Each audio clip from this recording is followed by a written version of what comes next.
सभी लोगों को जय माता दी। आज मैं आपसे बात करने वाली हूँ तुलसी के पौधे के बारे में। तुलसी का पौधा क्यों सूखने लगता है, तुलसी का पौधे को सूखने का क्या कारण हो सकता है और अगर तुलसी का पौधा सूख जाए तो उसका क्या करना चाहिए, और भी बहुत सारी जानकारी है। तुलसी को बचाने के लिए हमें क्या करना चाहिए, हमारी वो कौन कौन सी गलतियाँ हैं जिसके कारण तुलसी का पौधा सूख जाता है। बहुत सारी बातें आपको बताऊंगी कि इसको सुनने के बाद आप देखना, जब मैं उपाय आपको बताऊंगी तो उपाय के बाद जब आप अपने घर में तुलसी के पौधे की उसी तरह देखभाल करोगे जिस तरह मैं आपको बताऊंगी, तो आपका पौधा बिल्कुल भी नहीं सूखेगा। और अगर वो अभी सूखने लगा है या मुरझाने लगा है तो फिर से हरा भरा हो जाएगा और आइंदा कभी भी आपके घर में तुलसी का पौधा ना तो कभी सूखेगा और ना ही कभी मुरझाएगा। इसके अलावा तुलसी की पत्तियां हम जब तोड़ते हैं क्या गलती करते हैं, किस तरह इनको तोड़ना चाहिए, तुलसी के पत्तियों को हम किस तरह से बहुत सारी चीज़ों में इस्तेमाल कर सकते हैं, नाना प्रकार की जानकारी मैं दूंगी एक एक करके। तो चलिए सबसे पहले मैं आपको दिखा दूं। जैसे ये है तुलसी का पौधा, ये अभी नया नया ही हमारे गार्डन में आया है, तो मैंने सोचा मैं आज इसके ऊपर ही वीडियो बनाती हूँ और इसके बारे में आपको जानकारी देती हूँ। आप देख रहे होंगे ये थोड़ा सा पीला आपको नज़र आ रहा है, इसका कारण भी मैं अभी आपको बताने जा रही हूँ, क्योंकि इसका जो सीक्रेट है वो इस पीलेपन में ही छिपा हुआ है। क्योंकि तुलसी का जो पौधा है उसको ज़्यादा देखभाल की ज़रूरत होती है, ये एक संवेदनशील पौधा होता है, इसीलिए इसको ना तो बहुत ज़्यादा हवा चाहिए, धूप चाहिए, ना ही ज़्यादा पानी चाहिए, ना ही ज़्यादा इसको छाँव चाहिए। इसीलिए इसको बैलेंस करना बहुत ही ज़्यादा मुश्किल होता है। बहुत सारे लोग यही गलतियाँ करते हैं, या तो उसको बहुत तेज़ धूप में रख देते हैं या फिर उसको छाया में रख देते हैं जहाँ बिल्कुल भी धूप नहीं आती। कुछ लोग तो यहाँ तक लोगों को डरा देते हैं कि तुलसी के पौधे को दक्षिण दिशा में नहीं रखना चाहिए वरना अशुभ हो जाएगा, ये हो जाएगा, वो हो जाएगा। बहुत सारी तरह से लोगों को डराते हैं, धमकाते हैं, तो लोग डर के मारे इसको, क्योंकि दक्षिण दिशा या पश्चिम दिशा में धूप आ रही होती है और हम लोग सिर्फ इस भ्रम के कारण कि दक्षिण दिशा में अगर हम तुलसी का पौधा लगाएंगे तो पता नहीं क्या क्या हमारे साथ अशुभ घटना घटेगी, तो उत्तर या पूर्व दिशा में रख लेते हैं और वहाँ पर बिल्कुल भी धूप नहीं आती। इसके कारण भी तुलसी का पौधा हमारा मर जाता है। कौन सी तुलसी घर में लगाना बहुत ही ज़्यादा शुभ रहता है, क्योंकि तुलसी की 10-15 प्रजातियां होती हैं और बहुत सारे लोग इस चीज़ से वाकिफ़ नहीं है। बहुत सारे लोगों ने हो सकता है 2 या 3 तरह की तुलसी देखी हो, तो इसीलिए कौन सा पौधा घर में लगाना शुभ रहता है वो भी मैं आपको बताऊंगी। किस पौधे को लगाने से वास्तु दोष दूर होते हैं हमारे घर में। अगर कोई भी दिशा बहुत ज़्यादा अशुभ है यानी वास्तु दोषों से भरी हुई है, तो तुलसी का पौधा वहाँ पर किस तरह से वास्तु दोषों को दूर करेगा। तो चलिए सबसे पहले बता दूं कि तुलसी का जो पौधा है उसको लगाने में हम लोग क्या क्या गलतियां करते हैं। जैसे कि आप तुलसी का पौधा घर में जब लेके आते हो कहीं से भी और उसको तेज़ धूप में रख देते हो या फिर छाया में रख देते हो जहाँ पर उससे बिल्कुल भी धूप नहीं मिल पाती, तो पहला कारण तो तुलसी को पर्याप्त धूप नहीं मिल पाती या बहुत ज़्यादा धूप मिल जाती है। उसके अलावा घर के बहुत सारे लोग होते हैं जो क्या करते हैं, तुलसी में जल चढ़ाते हैं। अगर 3-4 महिलाएं हुई तो सभी लोग बारी बारी से जल चढ़ाते जाते हैं, तो तुलसी के पौधे में बहुत ज़्यादा पानी हो जाता है जिसके कारण ये पौधा मर जाता है। अगली बात बताऊं, तुलसी का पौधा जब भी आप बाहर से लेकर आते हो तो प्लास्टिक के गमलों में लगाते हैं अधिकतर लोग, तो जिसके कारण क्या होता है, प्लास्टिक के गमलों से नीचे से पानी मतलब बाहर नहीं निकल पाता। एक्स्ट्रा जो पानी तुलसी के पौधे में जमा हो जाता है वो बाहर नहीं निकल पाता और उसकी जो जड़ है वो अंदर ही अंदर सड़ने लगती हैं। इसके अलावा क्योंकि तुलसी का पौधा हमेशा मिट्टी के गमले में ही लगाना चाहिए या फिर डायरेक्ट ज़मीन के अंदर लगाना चाहिए। तो अगर आप गमले में तुलसी का पौधा लगा रहे हैं तो मिट्टी का गमला होना चाहिए, जिससे क्या होगा कि अगर पानी ज़्यादा लग भी जाता है पौधे को तो वो जो अतिरिक्त पानी है उसको बाहर निकाल देता है। मिट्टी जो होती है वो पानी को सोख लेती है और जितनी उसे ज़रूरत होती है उतना पानी उसमें अपने आप बना रहता है, एक्स्ट्रा पानी वो बाहर निकाल देती है। तो पहला ये ध्यान रखें। अगली बात आपको याद रखनी है कि तुलसी की पत्तियां जैसे पीली पड़ जाती हैं तो उनको बहुत सारे लोग वहीं तोड़ के तुलसी के गमले में ही डाल देते हैं। ऐसा बिल्कुल भी ना करें, इससे भी तुलसी का पौधा जल्दी मर जाता है। तो उनकी जो पत्तियां हैं जो पीली पड़ चुकी हैं उनको तोड़कर अलग रख लें। अब इन पत्तियों का क्या करना है वो भी मैं अभी आपको बताऊंगी। तुलसी पे जब मंजरी आ जाए यानी उस पे जो बीज आ जाते हैं उन बीजों को समय समय पर तोड़ते रहना चाहिए। तुलसी को कभी भी नाखूनों से नहीं तोड़ना चाहिए। तुलसी की जो मंजरी है उसको एक बार में यानी इतनी बड़ी अगर मंजरी है तो उसको पूरा एक बार में ही यहाँ से नहीं तोड़ना चाहिए। उसको पहले ऊपर का जो भाग होता है उसको यहाँ से तोड़ें, 2 दिन बाद यहाँ से तोड़ें और 2-4 दिन बाद यहाँ से तोड़ें, यानी 8 दिन में एक मंजरी को तोड़ने का प्रोसेस करना चाहिए। तुलसी की मंजरी अगर आप इस तरह से तोड़ेंगे तो तुलसी को कभी हानि नहीं होगी। अचानक से आप यहाँ से तोड़ देते हैं तो जिसके कारण यहाँ से जो नए पौधे निकल रहे होते हैं यानी नई पत्तियाँ जब निकल रही हैं यहाँ से तो उनको बहुत ज़्यादा हानि पहुँचती है। तो तुलसी तोड़ने का ये तरीका है और आप ये करके देखिए। तुलसी की मंजरी समय समय पर जब वो हरी होती है तो उसको धीरे धीरे पूरा एक बार में नहीं, यहाँ तक यहाँ तक यहाँ तक 8 दिन का प्रोसेस है ये। 2 दिन बाद, 3 दिन बाद, 4 दिन बाद अलग अलग इस तरह तोड़ना है। इसके अलावा आपको एक चीज़ का और ध्यान रखना है कि जब आप इसके बीज अगर चाहते हो कि तुलसी का पौधा जो है आपके यहाँ पे उसके बीज भी आपको प्राप्त हों, तब आप एक मंजरी को छोड़ के बाकी सारी मंजरियों को तोड़ दें, क्योंकि जो एक है वो सूख जाएगी और उसके बीज आप इस्तेमाल कर सकते हो। या फिर बीज के लिए एक अलग तुलसी अपने घर में लगा लें और पूजा के लिए अलग तुलसी लगा लें। अब आपने जो पत्तियाँ तोड़ी या मंजरी तोड़ी थी उसका क्या करना है। जो आप तुलसी की मंजरी तोड़ेंगे उसको भगवान विष्णु के चरणों में अर्पित करें, इससे भगवान विष्णु बहुत ही ज़्यादा प्रसन्न होते हैं।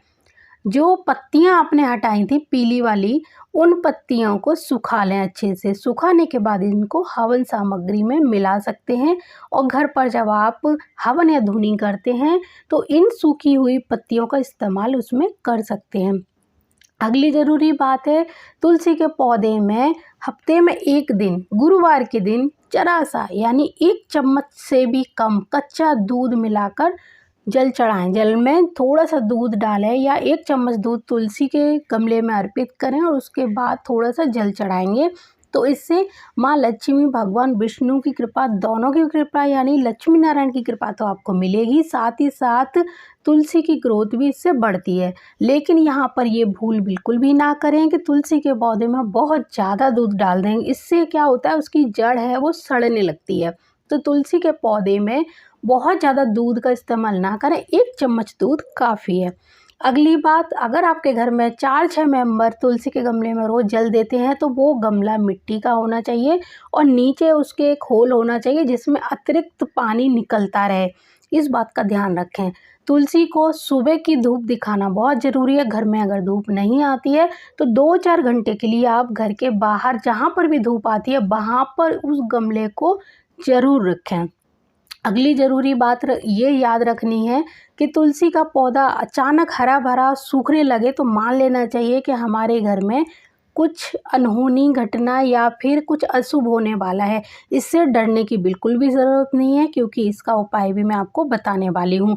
अचानक हरा भरा गमला जब सूख जाता है, पौधा सूख जाता है, जिसमें हम गलतियाँ नहीं करते हैं उसकी बात हो रही है, यानी पूरा ध्यान रखते हैं और उसके बाद भी वो तुलसी अचानक से रातों रात सूखने लगती है या एकदम से काली पड़ जाए, तो ये एक संकेत होता है कि कुछ मतलब अशुभ होने वाला है। तो इसका प्रभाव रोकने के लिए हम क्या कर सकते हैं।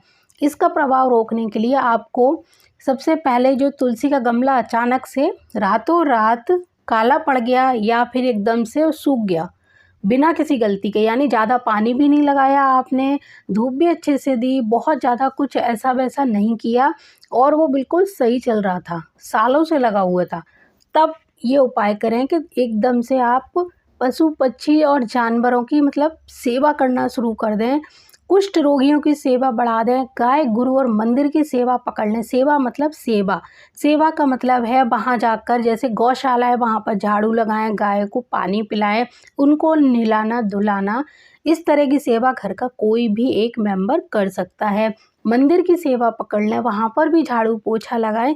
इस तरह के काम करना शुरू कर दें। कुष्ठ रोगियों को अगर दवाइयों की ज़रूरत है, उन्हें दवाइयाँ दिलवाएं, उनका थोड़ा-सा मेडिकल की जो इलाज की ज़रूरत है वो करवाएं, उनको खाना, इसके अलावा जो भी ज़रूरत हो उनकी वो ज़रूरत पूरी कर दें। ये 3-4 काम अचानक से अगर आपके घर में कुछ ऐसी घटनाएँ घटें तो ये काम करना शुरू कर देनी चाहिए। वृक्ष लगाने चाहिए, हरे-भरे वृक्ष लगाइए। सार्वजनिक जगह पर अगर वृक्ष लगे हुए हैं और वो सूख रहे हैं तो उनमें पानी देना शुरू कर दीजिए। ये 2-4 चीज़ें आप करेंगे तो आपके घर में जो कुछ अशुभ घटना घटने वाली थी वो वहीं थम जाएगी। यकीन मानिए ये बहुत ही अच्छा उपाय है और इसको करने से जो कुछ भी बुरा होने वाला था वो बिल्कुल रुक जाता है। करके तो देखिए। अगली बात आपको याद रखनी है कि जब भी आप तुलसी के पौधे में जल चढ़ाएँ तो जल में थोड़ी-सी एक चुटकी हल्दी, ये कम से कम हफ्ते में 2 बार करना है। यानी गुरुवार को आप कर सकते हो और कोई एक दिन कर सकते हो। रविवार को तुलसी में जल नहीं देना चाहिए और ख़ास तौर से अगर आपके तुलसी का गमला बहुत ज़्यादा बड़ा है और उसमें अगर आपने आज पानी दिया है तो कल उसमें जल देने की ज़्यादा ज़रूरत नहीं है। बिल्कुल ज़रा-सा जल 1 चम्मच के करीब ही उसमें दें। अब ये हल्दी देख रहे हो, ये मैंने हल्दी डाली हुई है। तुलसी की ग्रोथ के लिए हल्दी बहुत ही ज़्यादा ज़रूरी होती है। हल्दी पाउडर, क्योंकि ये पौधा अभी नया है और इसको अभी बचाने के लिए हमें थोड़ा-सा हल्दी पाउडर इसके ऊपर छिड़कना है, जिससे कि इसकी सारी पत्तियों को कोई मतलब जर्म्स वगैरह ना लगें और इसको अच्छे से ग्रोथ भी मिले। तो सबसे पहले हमने तुलसी के इस पौधे पर ऊपर हल्दी डाली है, नीचे इसकी जड़ों में भी हल्दी है और हल्दी वाला इसमें जल दिया है। अगर तुलसी के पौधे में आप हल्दी डालते हैं हफ्ते में 2 बार, 1 चुटकी हल्दी जल में मिलाकर आप तुलसी के पौधे में डालते हैं तो इसको कोई फंगस कीड़ा नहीं लगता है और उसकी ग्रोथ भी बहुत अच्छी होती है। अगली बात जो ध्यान रखने वाली वो है कि तुलसी के पौधे की अगर मिट्टी गीली है तो इसमें जल देने की कोशिश ना करें। आप मिट्टी को कैसे चेक करेंगे? एक सींक या लकड़ी ले लीजिए और इस गमले के अंदर डालने की कोशिश करिए। पहले ये देखिए वो बहुत आसानी से अंदर जा रही है, तब तो कोई बात नहीं है। आपको पानी देने की ज़रूरत नहीं है और अगर वो बहुत आसानी से नीचे नहीं जा रही है, थोड़ी ऊपर जाके और नीचे लग रहा है आपको कि मिट्टी इसकी टाइट है, तब आप इसमें जल दीजिए। क्योंकि अगर आप ज़्यादा जल देंगे तो ये ख़राब हो सकता है और जल्दी मर भी सकता है।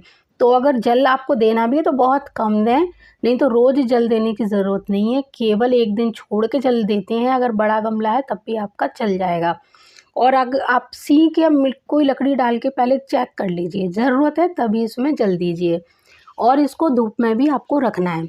अगली ज़रूरी बात है कि तुलसी के पौधे को किसी भी दिशा में लगा सकते हैं और इससे कोई हानि नहीं होती है। लोगों की बातों में मत आइए। मैंने इसको दक्षिण दिशा में कम से कम 4 साल से लगा कर रखा हुआ है, मुझे कोई हानि नहीं हुई और मैंने यही प्रैक्टिकल एक तरह से करने के लिए ही अपने घर की दक्षिण दिशा में तुलसी को लगाया, उत्तर और पूर्व में नहीं लगाया। बल्कि मेरे यहाँ की जो दक्षिण दिशा थी वो काफ़ी खुली हुई थी और कहते हैं कि जब दक्षिण दिशा में दोष होता है तो उसको दूर करने के लिए वहाँ बहुत सारे तुलसी के गमले लगा देने चाहिए। धीरे-धीरे, क्योंकि तुलसी अपने आप में ही एक वास्तु निवारण यंत्र का काम करती है, तो जब तुलसी अपने आप में ही जब इस तरह का यंत्र है तो उसको जहाँ भी आप रखेंगे वहाँ सकारात्मकता ही फैलाएगी। दक्षिण दिशा में अगर दोष है तो तुलसी के पौधे लगा दो, यानी वो दिशा बहुत ज़्यादा खुली हुई है, वहाँ पर आपका मुख्य द्वार है, गेट है, खिड़की दरवाजे हैं, तो आप वहाँ पर तुलसी के पौधे लगा दीजिए। कोई हानि नहीं होती है, बल्कि उस दिशा से आ रही हानिकारक ऊर्जा को वो नियंत्रण करती है, घर में अंदर नहीं आने देती, वहीं पर समाप्त कर देती है। इस बात को ध्यान में रखकर दक्षिण दिशा में आप तुलसी लगाएं, कोई हानि नहीं होगी। तुलसी लगाने के लिए कोई दिशा मायने नहीं रखती है कि उत्तर में लगाओ, पूर्व में लगाओ, पश्चिम में, किसी भी दिशा में लगाओ, लेकिन सबसे ज़रूरी बात ये है कि तुलसी का पौधा जहाँ भी आप लगाएं वहाँ पर धूप आना ज़रूरी है। यानी सुबह की 2-3 घंटे की धूप तुलसी के पौधे के लिए बहुत ही ज़्यादा ज़रूरी है। 2-3 घंटे की धूप जहाँ पर भी मिले, जिस दिशा में मिले, आप वहाँ पर तुलसी लगाइए। इसके अलावा महा उपाय आपको बताती हूँ कि आपके घर में बहुत ज़्यादा वास्तु दोष है, तब आप अपने घर में कम से कम 9 या 11 तुलसी के गमले लेकर आएंगे। उन गमलों में रामा और श्यामा दोनों तुलसियाँ होनी चाहिए। अगर आप 9 गमले ला रहे हैं तो 4 रामा के, 5 श्यामा के, 11 ला रहे हैं तो इसी तरह आपको करने हैं। मतलब दोनों गमले आपको रखने हैं अलग अलग, एक गमले में एक ही पौधा होना चाहिए, रामा और श्यामा। 2 तरह की तुलसियाँ आप लेकर आइए और अपने घर में हर दिशा में जहाँ जहाँ धूप आती है उन सब में इन गमलों को रख दीजिए। दिन में रख दीजिए। रात को आपको क्या करना है, इसमें से एक गमला उठाएंगे, घर के आंगन में या किसी कमरे में जहाँ पर भी बीच में स्पेस मिलता हो, ब्रह्म स्थान हो, वहाँ पर इस गमले को रख देंगे। यानी आपको एक गमला रोज घर के अंदर रखना है, सुबह उसको बाहर रखना है, अगले दिन फिर से एक गमला अंदर, दूसरा अंदर रखना है। रात को यानी शाम को, बिल्कुल रात का मतलब है रात नहीं होनी चाहिए, संध्या के समय, जब संध्या बंदन का समय होता है उस समय एक गमले को घर के अंदर रखेंगे। अगले दिन सुबह नहा धो के उस गमले को बाहर रखेंगे, फिर से शाम को एक गमला अंदर रखेंगे। ऐसे करके आपको महीने में 9 गमले, 10 गमले जितने भी लेकर आए हो, ये प्रोसेस जब तक पूरे गमले घर के अंदर ना आ जाए तब तक ये प्रोसेस करिए, महीने में एक बार। 8 दिन का प्रोसेस, 9 दिन का, 11 दिन का, जितने दिन का है, और रोज़ ही करते रहते हैं तो आपके घर की, क्योंकि सबसे ज़्यादा जो नकारात्मक ऊर्जा है वो रात को पूरे घर में फैलती है। तो रात को क्या होगा, जब ये गमला अंदर रखा जाएगा तो ये सारे, इसके कहते हो कि जहाँ जहाँ तुलसी होती है वो अपने आसपास के पूरे वातावरण को जो दूषित होता है उसको क्लीन कर देती है। इसमें से सकारात्मक ऊर्जा का प्रभाव रात को बहुत ज़्यादा होता है, तो ये रात को इसका पूरा प्रभाव पूरे घर में फैलता है। इसलिए कोशिश करिए घर के आंगन में या ब्रह्म स्थान में इसको रात को यानी शाम को रखना है, जिससे ये अपना काम आसानी से रात भर कर सके। और रात भर ये पूरे घर की ऊर्जा को अपने अंदर सोखती है, और सुबह आप इसको धूप में रखेंगे और बहुत सारी ऊर्जा जब इसमें इकट्ठी हो जाएगी तो सुबह ये सूर्य की रोशनी में जाने के बाद उस सारी ऊर्जा को ख़त्म कर देगी। अगले दिन दूसरा गमला अंदर रखिए, वही काम वो गमला करेगा पूरी रात घर की सारी निगेटिविटी को। अगर किसी कमरे में आपको वास्तु दोष लगता है तो हर कमरे में भी रख सकते हैं, नहीं तो आंगन है आंगन में रख सकते हैं, ब्रह्म स्थान है तो उसमें रख सकते हैं। इस प्रोसेस को आप हर महीने करके देखिए, यकीन मानिए ये इतना अच्छा उपाय है। और ये रामा और श्यामा दोनों तुलसी बारी बारी से आपको बाहर रखनी है, फिर अंदर रखनी है। ये प्रोसेस आपको करते रहना है। 1 महीने में, 2 महीने में आप इसका प्रभाव अपने आप ही देखोगे। दूसरी ज़रूरी बात है कि अगर आपके घर में तुलसी का पौधा सूख जाए तो तुरंत उस पौधे को हटा दें और उसकी जगह नया पौधा ज़रूर रखें अपने घर में। तुलसी का पौधा जो सूख जाए, उस सूखे हुए पौधे को और अच्छे से धोकर उसको सुखा लें और उसके छोटे छोटे पीसेस में कट कर लें या तोड़ लें और अपने घर में जो हवन सामग्री है उसमें मिला दें। क्योंकि कोई भी हवन सामग्री में जब सामग्री मिलाई जाती है तो बिल्कुल सूखी होनी चाहिए, यानी तुलसी की पत्ती या लकड़ियाँ कभी भी हरी या गीली हवन सामग्री में नहीं मिला सकते। लेकिन समिधा के रूप में इसकी जब पत्तियाँ या फिर इसकी टहनियाँ जो सूख जाती हैं पूरी तरह, उनको तोड़ के हवन सामग्री में मिलाया जा सकता है। इसके अलावा आप अगर इनको हवन सामग्री में मिला सकते हैं तो उसमें मिलाइए। नहीं मिलाना है आपको तो इसकी लकड़ियों को यानी जो सूखा पौधा है उसको अच्छे से रोल करके छोटे छोटे पीस में तोड़ लीजिए। कहीं पर गीली मिट्टी है यानी कोई खेत है आपके आसपास, उसमें ज़मीन खोद के इसको अंदर दबा दीजिए या जल में प्रवाह कर दीजिए। तो क्योंकि उसको सूखी हुई जो तुलसी है उसको घर में ज़्यादा दिनों तक नहीं रखना चाहिए, अच्छा नहीं माना जाता है। तो आप 2 काम कर सकते हो, तुरंत जल में प्रवाह कर दीजिए या मिट्टी में दबा दीजिए। इन दोनों के अलावा आप इसको अपने घर की हवन सामग्री में भी इस्तेमाल कर सकते हैं। ये तुलसी के जितने भी मैं चीज़ें बता रही हूँ पूरे दम के साथ, दावे के साथ आपको बता रही हूँ, क्योंकि ये सारी चीज़ें मैं कर चुकी हूँ। और ये नहीं है कि अभी मैंने 2-4 दिन पहले ही कुछ किया है और आपको बता रही हूँ, नहीं, मैं कम से कम 7-8 साल से इन चीज़ों पर एक तरह से रिसर्च ही कर रही थी और इन चीज़ों के जो प्रभाव होते हैं वो देखने की कोशिश कर रही थी कि जो लोग आजकल बोलते हैं कि तुलसी का पौधा इस दिशा में लगाओगे तो अनर्थ हो जाएगा, यहाँ रखोगे तो माला माल हो जाओगे, तुलसी सूख जाएगी तो ये हो जाएगा। तो पहले मैंने देखा कि पहले मैं खुद चेक करूँ कि क्या होता है, उसके बाद ही मैं कुछ निष्कर्ष पर पहुँचूँगी। तो बिल्कुल भी भ्रम में ना रहें। तुलसी के पौधे में 1 चम्मच हल्दी यानी एक चुटकी, छोटी वाली चाय की चम्मच होती है, बस उतनी हल्दी आपको लेनी है। ज़रा सा दूध, कच्चा दूध है, उसमें भी आप हल्दी मिलाकर गुरुवार के दिन इसको डाल सकते हैं। अगली ज़रूरी बात है कि जब तुलसी की पत्तियां आप तोड़ो तो कभी भी उनको नाखूनों से टच नहीं करना चाहिए, नाखूनों से नहीं तोड़ना चाहिए। पत्ती को आप ऐसे पकड़िए और नीचे कर दीजिए, यानी जैसे ये पत्ती है इसको पकड़ के और नीचे कर दीजिए। ऐसे नीचे करोगे तो ये टूट जाएगी बहुत आसानी से। तो ऐसे तोड़ना चाहिए। कभी भी नाखूनों से तोड़ते हैं तो कहा जाता है कि इससे भगवान विष्णु का मस्तक छेदन होता है, इसीलिए तुलसी को कभी भी नाखूनों से नहीं तोड़ना चाहिए। अगली ज़रूरी बात, तुलसी को कभी भी बिना स्नान किए भी नहीं तोड़ना चाहिए। आपको तुलसी को एकादशी के दिन भी नहीं तोड़ना चाहिए, रविवार, अमावस्या के दिन भी नहीं तोड़ना चाहिए। अगर इन चीज़ों में आपको ज़रूरत पड़ती है, यानी इन दिनों में ज़रूरत पड़ती है आपको तुलसी के पत्र के बिना, क्योंकि भगवान विष्णु का भोग नहीं लगता है, तो आप 1 दिन पहले तोड़ कर रख लीजिए, 2 दिन पहले तोड़ कर रख लीजिए, क्योंकि तुलसी की पत्तियां 11 दिन तक बासी नहीं मानी जाती हैं। इसीलिए आप उनको पहले ही तोड़ कर रख लीजिए, जिससे कि रविवार या एकादशी को जब आप भगवान विष्णु के लिए भोग अर्पित करें तो तुलसी की पत्ती ज़रूर होनी चाहिए।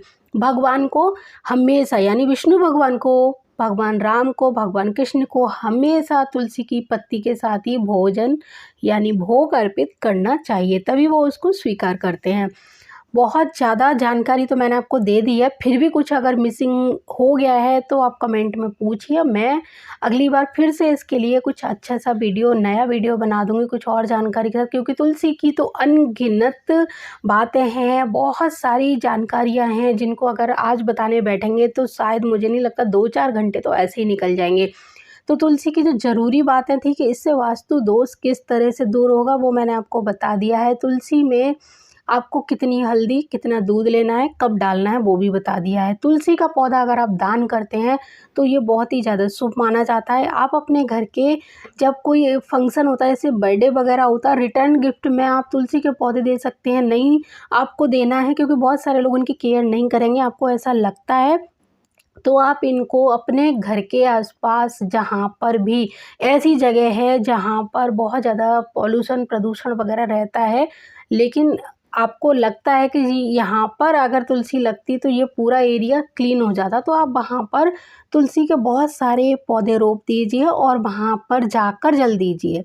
जब वो बड़ी होगी धीरे धीरे, जब वो धीरे धीरे बड़ी होगी तो वहाँ के आसपास का पूरा वातावरण पॉजिटिव हो जाएगा। तुलसी के पौधे की महिमा बहुत ही ज़्यादा अनंत है।